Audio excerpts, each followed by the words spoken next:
अगर इनको ये तमीज़ नहीं बोलनी क्या क्या बोलना है क्या नहीं बोलना, पब्लिक के लिए क्या बोलना है, और वहाँ के लोग हैं वो नहीं चाहते कि नौकरी करने के लिए। किसी स्टेट ने कहा था हमारे का कि वो बाथरूम साफ करते हैं। तो इतने बड़े नेता, जिम्मेदार नेता है, ऐसी गलत भाषा का प्रयोग नहीं करना चाहिए। इस प्रकार के बयान जो है हास्यास्पद है। चुनाव आयोग से पंजीकृत होकर और ऐसे उल्टे सीधे बयान देकर देश को विभाजित करने की बातें करके धर्म में, जाति में, इस आदमी को तमीज़ नहीं है। हिंदुस्तान के अंदर बैठे में ऐसी बातें करते हैं, ऊपर बातें करते हैं। इनके तो सदस्य खत्म कर दो, आजीवन इनको खत्म कर दो। ये राजनीति में कभी चुनाव न लड़ सकेगा आज के बाद से। यूपी के लोगों को देखते हैं वो एक जाहिल गवार गंगा किनारे का। हाल ही फिलहाल में डीएमके के नेता दयानिधि ने एक बहुत ही विवादित बयान दे दिया। उन्होंने ये कहा है कि यूपी बिहार के जितने भी लोग तमिलनाडु में आते हैं वो आके यहाँ बाथरूम टॉयलेट की सफाई करते हैं। आइए जानते हैं जनता की इस पे क्या राय है। उन्होंने जो बोला गलत बोला है, क्योंकि हमारा देश पूरा एक है, कश्मीर से लेकर कन्याकुमारी तक, और सभी को देश में सभी समान अधिकार है।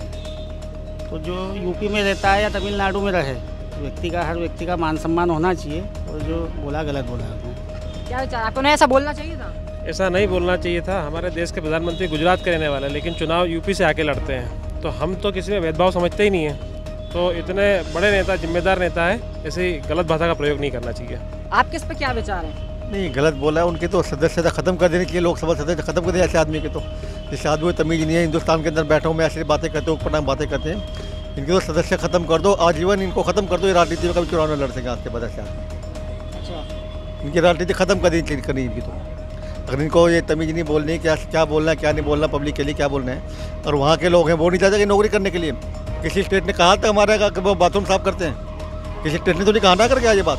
तो ऐसे नेता को तो पार्टी से निकाल देना चाहिए और उनकी आजीवन सदस्य खत्म कर देनी चाहिए और उनके ऊपर केस चलाना चाहिए।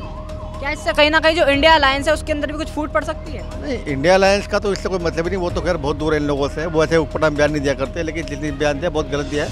मैं तो कहूँ उसके खिलाफ कार्रवाई होनी चाहिए और उसको सस्पेंड कर देना चाहिए लोकसभा से। आपके क्या विचार हैं कि क्या दयानिधि को ऐसा बयान देना चाहिए था?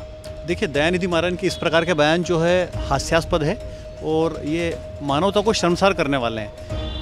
नॉर्थ से लेके साउथ तक, दक्षिण से उत्तर तक, पूरब से पश्चिम तक सब भारतीय एक हैं। और एक बड़ी चीज़, दयानिधि मारन ने कभी ये बयान नहीं दिया कि जो क्रीम जेंट्री आती है वो बिहार से आती है, यूपी से आती है। एक जो बड़ा एजुकेटेड तबका आता है वहाँ का आदमी मेहनती होता है, ये कभी दयानिधि मारन ने नहीं कहा। तो इस प्रकार के बयानों को बढ़ावा दे करके हम लोगों में भेदभाव कर रहे हैं और मैं इसका घोर निंदा करता हूँ, इस प्रकार के बयानों की। डीएमके के नेता दयानिधि मारन ने भी एक बयान दिया है कि यूपी बिहार के जितने लोग यहाँ आते हैं काम करने, वो तमिलनाडु में आकर टॉयलेट साफ करते हैं। कैसे देख रहे हैं आप इस बयान? उनका जो मानसिक संतुलन बिगड़ा हुआ है, जिनको इस तरीके की बातें करनी चाहिए।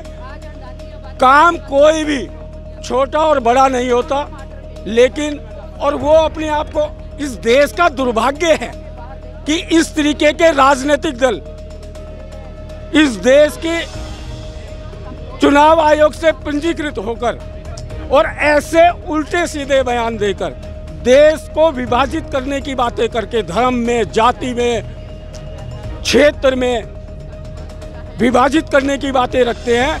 आपको याद होगा जब कश्मीर के अंदर 370 लगी हुई थी, ये मैं आपकी बात नहीं कर रहा हूँ, ये बात मैं कर रहा हूँ 1980-90 के टाइम की। तो वहाँ पर भी यूपी के, बिहार के, मध्य प्रदेश के लोगों को पकड़ के लेके जाया जाता था और उनसे वहाँ पर क्या काम कराए जाते थे? लैट्रिन साफ़ करो, रोड साफ़ करो। वो भी किन लोगों से? जिनमें से किसी के पास MBA की डिग्री होती थी, कोई MBBS की डिग्री रखता था अपने पास, कोई आर्किटेक्ट था। ये इन डिग्रियों वाले लोगों से वो टॉयलेट साफ़ करवाते थे वहाँ पर कश्मीर के अंदर। तो ये वही वाला हिसाब यहाँ पे भी लागू कर रहे हैं। और ये ऐसा क्यों कर रहे हैं? ताकि वहाँ पे जो उस अंधी मानसिकता के लोग हैं केरल के अंदर, जो अपने आप को बहुत ज़्यादा सेकुलरिस्ट मानते हैं, उनको खुश किया जा सके, क्योंकि वो लोग यही सुनना पसंद करते हैं।